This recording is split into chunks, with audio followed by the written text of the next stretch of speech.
සුබ දවසක් ඔයාලට. අද මම ඔයාලට අරන් ආපු පැටර්න් එක තමයි යම් අවිනිශ්චිත දෙයක් කොහොමද ප්‍රකාශ කරන්නේ කියන එක. යම් දෙයක් වීමට ඉඩ තියෙනවා. උදාහරණයක් වශයෙන් ගත්තොත් අද වහින්න ඉඩ තියෙනවා. අද ඔහු මෙහි එන්න ඉඩ තියෙනවා. ඉතින් මේ වාක්‍ය ප්‍රකාශ කරද්දී තමන්ගේ තියෙන ඉංග්‍රීසි දැනුමේ හැටියට විවිධ ක්‍රම යොදා ගන්න පුළුවන් මේ වාක්‍ය කියන්න. ගොඩාරියක් ක්‍රම තියෙනවා මේ වාක්‍ය කියන්න. ඉතින් ඒකෙන් මම ක්‍රම කිහිපයක් ඔයාලට අරන් ආවා.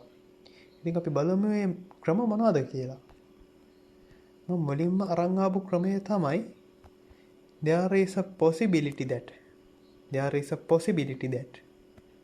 ඊට පස්සේ ඔයාලට මෙතන පේනවා will කියලා පදයකුත් තියෙනවා. ඇයි මම මෙතන will යොදාගත්තේ?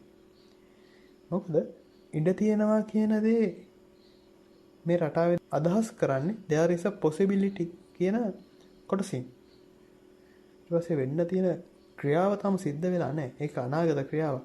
අනාගතේ වෙන්න ඉඩ තියෙනවා. නොවෙන්න ඉඩ තියෙනවා. ඒ නිසා අපි මේ will පදේ යොදාගෙන තියෙන්නේ. මෙතන that කියන්නේ මේ වාක්‍ය කොටස් දෙක සම්බන්ධ කරන පදය. එහෙම තමයි මේ පැටර්න් එක ගොඩ නැගිලා තියෙන්නේ. ඉතින් මේ අනාගත කාල පද සම්බන්ධක පද ගැන වැඩි හිතන්න එපා. අපි ඒවා ග්‍රැමර් ලෙසන් වලදී ඉදිරියේදී ඔයාලට කියලා දෙනවා. ඉතින් අපි බලමු උදාහරණ අරගෙන කොහොමද මේ වාක්‍ය ගොඩනගන්නේ කියලා. මම ගත්ත පළවෙනි වාක්‍ය තමයි ඔයාට ඔයාගේ රැකියාව නැති වෙන්න ඉඩ තියෙනවා. ඔයාට ඔයාගේ රැකියාව නැති වෙන්න ඉඩ තියෙනවා.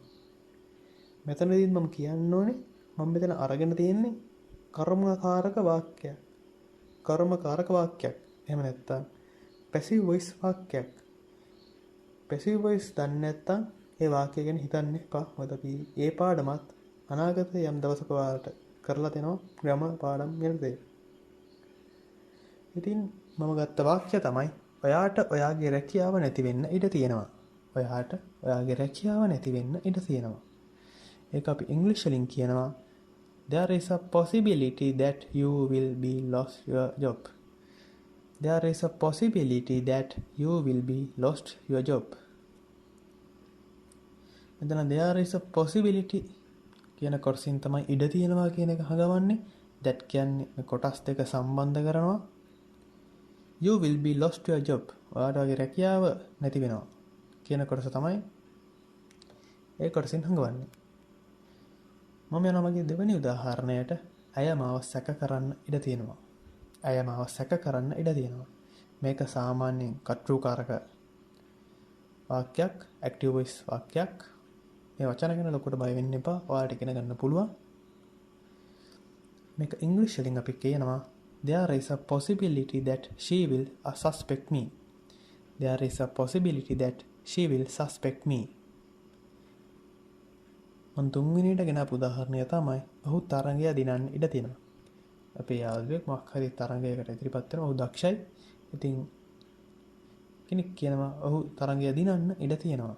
අපි ඒක ඉංග්‍රීසි වලින් කියනවා there is a possibility that he will win the match. there is a possibility that he will win the match. ඉතින් මම හිතනවා ඔයාලට මේ ක්‍රමේදී there is a possibility කියන වාක්‍ය ඛණ්ඩය වාක්‍යය යොදාගෙන කොහොමද අවිනිශ්චිත දෙයක් ප්‍රකාශ කරන්න කියලා තේරුණා කියලා. ඉතින් ඔයාලට මේ කොට සම්බන්ධයෙන් ගැටලුවක් තියෙනවා නම් අපිට කමෙන්ට් එකක් දාන්න. මම ඒකට උත්තර දෙන්නම් අනිවාර්යයෙන්ම. ඉතින් මම යනවා මගේ දෙවෙනි ක්‍රමයට. මේක බහුතර දෙනා දන්නවා. ගොඩාම භාවිතා කරන්නේ මේ ක්‍රමය තමයි මේ might පද යොදා ගන්නවා. අපි මේකට ඉංග්‍රීසි වලින් කියන්නේ modal verbs කියලා. modals. මේ might. මම මේක second method එක විදිහට අරගෙන කලින් වාක්‍ය ටිකම මේක යොදාගෙන ඔයාලට කියලා දෙන්නම්. ඒකෙත් පළවෙනි උදාහරණය තමයි ඔයාට ඔයාගේ රැකියාව නැති වෙන්න ඉඩ තියෙනවා. දැන් මෙතනක් තියෙන්නේ කර්මකාරක වාක්‍යයක්. ඉතින් එතකොට may be lost කියන කොටස අපිට යොදා ගන්න වෙනවා. ඒ අනුව you may be lost your job. you may be lost your job. ඔයාට ඔයාගේ රැකියාව නැති වෙන්න ඉඩ තියෙනවා. දෙවෙනි උදාහරණය ඇය මාව සැක කරන්න ඉඩ තියෙනවා. ඇය මාව සැක කරන්න ඉඩ තියෙනවා. she may suspect me. she may suspect me. තුන්වෙනි උදාහරණය ඔහු තරගය දිනන්න ඉඩ තියෙනවා. ඔහු තරගය දිනන්න ඉඩ තියෙනවා. he may win the match. he may win the match. මෙතනදී අපිට might එක යොදා ගන්නත් පුළුවන්. මේ වෙනුවට might එක රීප්ලේස් කරන්න පුළුවන්. ඒක කිසිදු ගැටලුවක් නැහැ. ඉතින් ඔයාලා මේ might ගැන දන්නේ නැත්නම් ඒ ගැන බය වෙන්නත් එපා.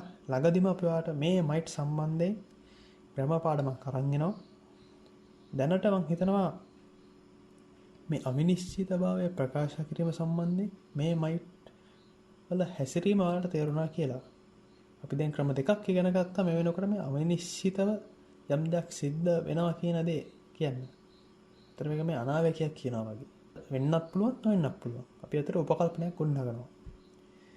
ඉතින් තව තුන්වෙනි ක්‍රමයක් විදිහට මම අරගෙන ආවා. මේක ඉගෙනගෙන මාත් ළඟදී ඉගෙන ගත්ත ක්‍රමයක්. ඒ ක්‍රමය තමයි be likely to. be likely to. මේ be likely to කියන එක සමාන වෙනවා මේ might කියන පදවලට. අපිට මේ might වලට be likely to කියලා දාන්න පුළුවන්. එතනදී මේ be කියන්නේ මිසාට. ඉතින් අපි බලමු කොහොමද be likely to කියන කොටස වාක්‍යයේ දෙන්නේ කියලා.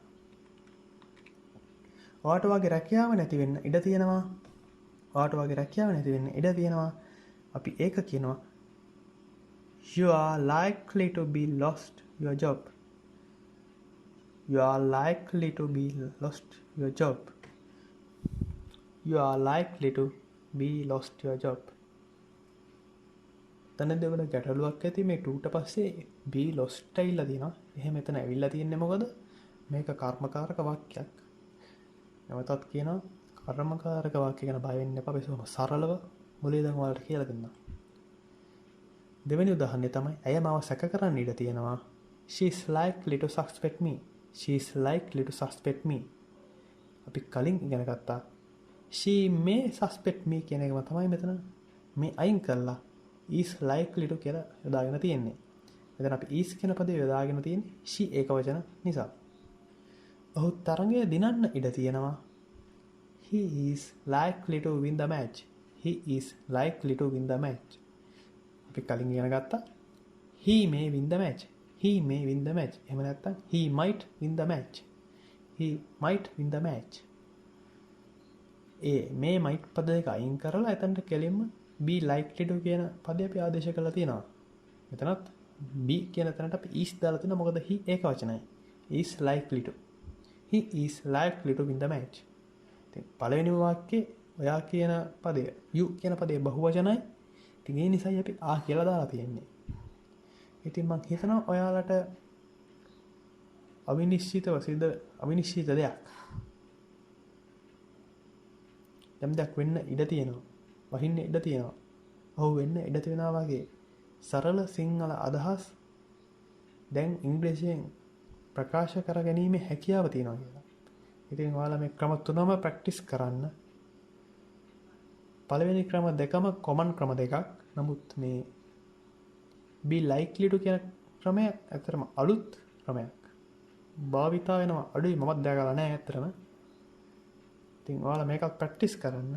ඉතින් ඔයාලා ප්‍රැක්ටිස් කරන තරමට ඔයාගේ ඉංග්‍රීසි දැනුම වර්ධනය වේවි. මේ වගේ තවත් පැටර්න් ඉගෙන ගන්න දැම්ම English with Nature අපේ YouTube channel එක subscribe කරලා තියාගන්න. ඉතින් like එකක් දාන්න අමතක කරන්න එපා. share කරන්න. ඒ වගේම අපේ FB page එකටත් like එකක් දාලා අපිත් එක්ක touch එකකින් අපි ඔයාලගේ ඉංග්‍රීසි දැනුම improve කරගන්න, polish කරගන්න support එක දෙන්න.